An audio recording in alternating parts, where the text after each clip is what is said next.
Hola, ¿cómo estáis? Vamos a ver ahora un examen de historia de acceso a ciclo formativo superior. De todas formas, también los que sois de acceso a la universidad podéis atender, porque ya sabéis que, aunque se pregunta de manera diferente, en el fondo el temario es el mismo. Los temas son exactamente los mismos. Vale, pues entonces vamos para allá. En este caso es el examen del año 2015. Que tiene una serie de preguntas. Vamos a verlas. Primero un texto, como es habitual, y sobre ese texto, que es un discurso de Ronald Reagan en 1987, se hacen tres preguntas. Sitúa el texto en su contexto histórico. ¿Quién fue Gorbachev? ¿Qué quiere decir Reagan cuando hace alusión a una política de reformas por parte de la Unión Soviética? Di lo que sepas al respecto de su perestroika. Y finalmente, el 9 de noviembre de este pasado año ha sido conmemorado el 25 aniversario de la caída del muro de Berlín. ¿Qué simbolizaba el muro de Berlín? ¿Por qué se acogió con tanto entusiasmo su caída? Estas son las tres preguntas sobre el texto.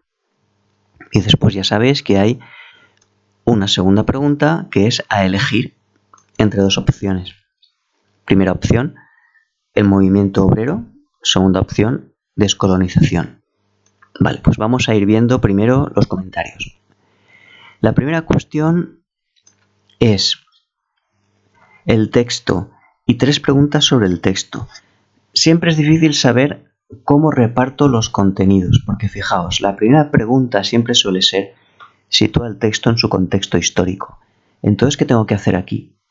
Si esto trata de la Guerra Fría o del final de la Guerra Fría en concreto, ¿qué tengo que hacer? ¿Contar aquí todo lo que yo sepa de este tema? La respuesta es no, porque si ya nada más empezar lo cuento todo en el resto de las preguntas que voy a poner. Para situar en el contexto histórico, mi propuesta siempre es dosificar, es decir, ir al grano. ¿Qué está pasando en este momento? Así que en ese momento lo que hay que hacer es decir, pues, ahora veremos la respuesta. Se trata de un discurso que está dando Ronald Reagan, presidente de Estados Unidos, en el año 87, y son los años finales de la Guerra Fría. Nada más que eso. ¿De acuerdo? Después fijaos la siguiente. ¿Quién fue Gorbachev? ¿Qué quiere decir Reagan cuando hace alusión a una política de reformas por parte de la Unión Soviética? Y di lo que sepas al respecto de su perestroika. Una pregunta que en realidad son tres.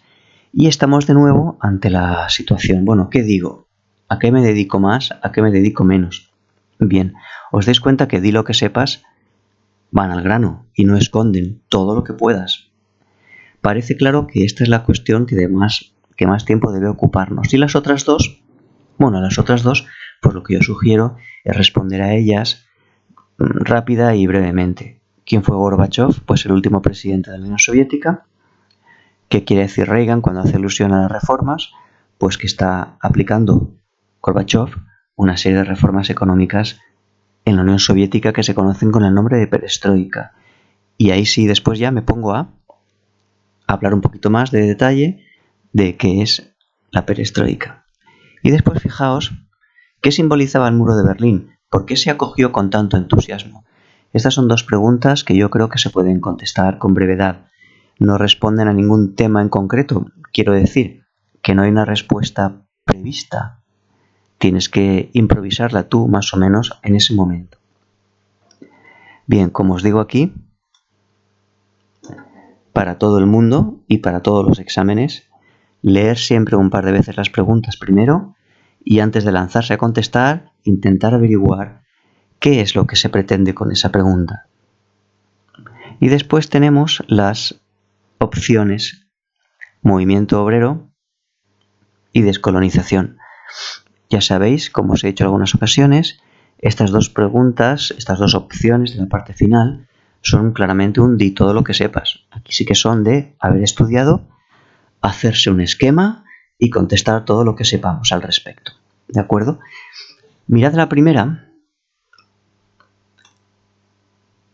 que os está diciendo, como en otras ocasiones, qué esquema debéis seguir: orígenes, desarrollo, corrientes ideológicas y consecuencias. Por tanto, no seguir ese esquema sería una mala política. Ya que nos dicen que lo hagamos, tenemos que hacerlo.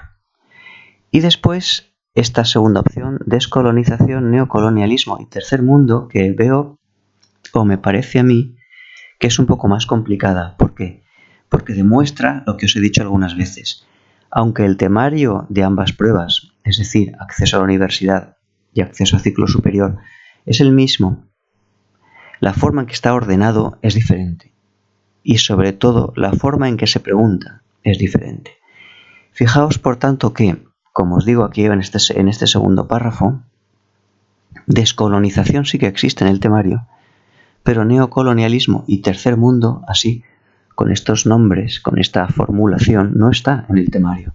Por tanto, una persona lo que tiene que hacer aquí es elaborarse su esquema e intentar contestar. Os he colocado en este segundo párrafo también dónde ir a buscar esa información. Vale, pues vamos a ver la respuesta, mi propuesta. ¿Sitúa en su contexto histórico? Pues decimos que es un discurso de Reagan año 87, años finales de la Guerra Fría, poco más. Eso es el contexto histórico estrictamente hablando. Esta otra pregunta, Gorbachov, reformas, pues mirad, el primer párrafo, ¿quién fue Gorbachov? Clarísimamente, último presidente del Partido Comunista de la Unión Soviética y de la URSS. Y aquí, en este párrafo, vamos a mezclar las preguntas 2 y 3. ¿A qué se refiere Reagan? Se refiere a que Gorbachov está haciendo una política de reformas políticas y económicas. Y en el resto explicamos lo que fue perestroika, ¿de acuerdo? Una palabra que ahora puede que nos suene, en los años 90 estuvo muy de moda en todo el mundo, significa reestructuración en ruso y es el conjunto del programa de reformas políticas y económicas que puso en marcha Gorbachov con intención de reflotar, renovar o salvar la Unión Soviética que se estaba desmoronando por la crisis económica.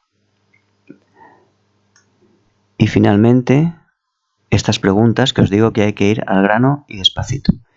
¿Qué simbolizaba el muro de Berlín? Simbolizaba la división del mundo en dos bloques durante la Guerra Fría. ¿Por qué fue acogido con tanto entusiasmo? Porque significaba que la Guerra Fría podría estar cerca de su final. Aquí os he puesto alguna nota lateral donde os digo que, por ejemplo, cuando os ponen un texto o cualquier otro tipo de documento, una gráfica o un mapa, siempre es bueno sacar en vuestra respuesta alguna referencia. Aquí yo os sugería en este esquema, en esta respuesta, perdón, por ejemplo, copiar un fragmentito, una frase. En Berlín el muro emerge con más claridad, entrecomillado. Quiere decir que está sacado tal cual del muro. Es del muro, perdón, del texto. Eso da una buena imagen de persona que sabe utilizar los recursos que se le dan. Y ahora ya las otras dos preguntas, que ya sabéis que tenéis que hacer una de las dos, no las dos. Pues lo importante aquí, como os decía, es el esquema. Aquí os he ido poniendo también en notas laterales los momentos del esquema. Definición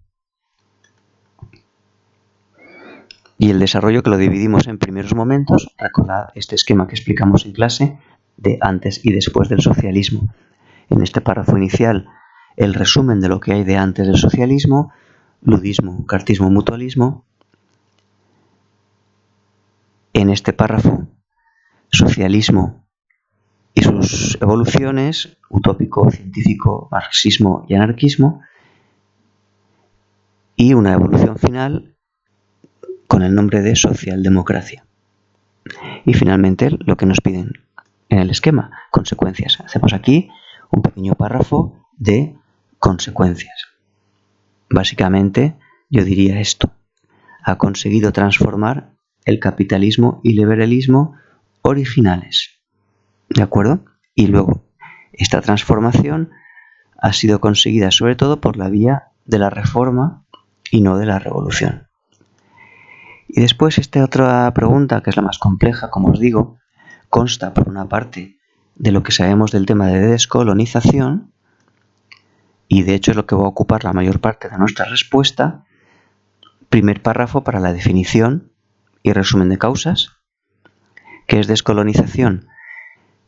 el proceso de desaparición de los imperios coloniales europeos que se formaron a partir de la segunda mitad del siglo XIX y sus causas. Un párrafo dedicado a África, donde recordad que en África dividimos el norte del Sáhara y después el sur del Sáhara, y que en el caso del norte del Sáhara, importantísimo que no se nos olvide Argelia, porque dio lugar a una guerra bastante cruel. En este párrafo hablamos de Asia, y en Asia que no se os olvide hablar, por un lado, de la India, con esa división en dos estados, India de religión hindú y Pakistán de religión musulmana, y segundo, tampoco se os olvide lo que fue la independencia de Indochina, colonia francesa, que dio lugar a estos tres estados, Vietnam, Laos y Camboya, y que es importante porque dio lugar a un conflicto bélico muy cruel y de más de 30 años de duración. Y después terminamos con una referencia a los dos conceptos que nos están pidiendo en la pregunta. Tercer mundo, rápidamente y sin irnos muy lejos. ¿Qué es tercer mundo? Los estados que no se aliaban con ninguna de las dos potencias de la Guerra Fría. Y además hay que añadir que con el tiempo el concepto de tercer mundo ha cambiado de significado y ahora ha significado mundo subdesarrollado. Y finalmente en el último párrafo explicamos neocolonialismo. Es un concepto algo más complejo porque tiene que ver con la organización económica del mundo, ¿de acuerdo? Podríamos decir esto. Llamamos neocolonialismo a una situación en la que algunos estados han logrado su independencia política, pero dependen económicamente de empresas y decisiones económicas que se toman fuera de sus fronteras. Sería como decir, ya no son colonias ni pertenecen a un imperio formalmente, pero desde luego no han ganado la capacidad de decidir por sí mismos qué es lo que quieren hacer.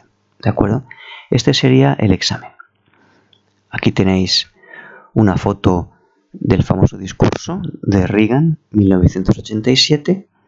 Esto que tenéis aquí detrás es la puerta de Brandenburgo y cubierto, tapado con un panel azul, está el muro de Berlín. Aquí tenéis una foto de Mikhail Gorbachev en la etapa en que fue presidente de la Unión Soviética. Y aquí tenéis un mapa más o menos aproximado, porque estos mapas nunca son del todo ciertos, de lo que sería primer mundo en verde, Estados Unidos y sus aliados, el mundo capitalista liberal, en amarillo la Unión Soviética, China y sus países aliados, lo que sería el mundo del comunismo de Estado, y en rojo lo que sería el tercer mundo, un mundo subdesarrollado.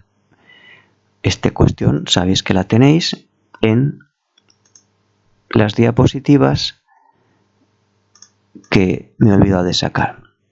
Las diapositivas de aquí, perdón. Tema 6, descolonización. ¿De acuerdo? Bien, pues espero que haya sido no demasiado aburrido y muchas gracias por atender.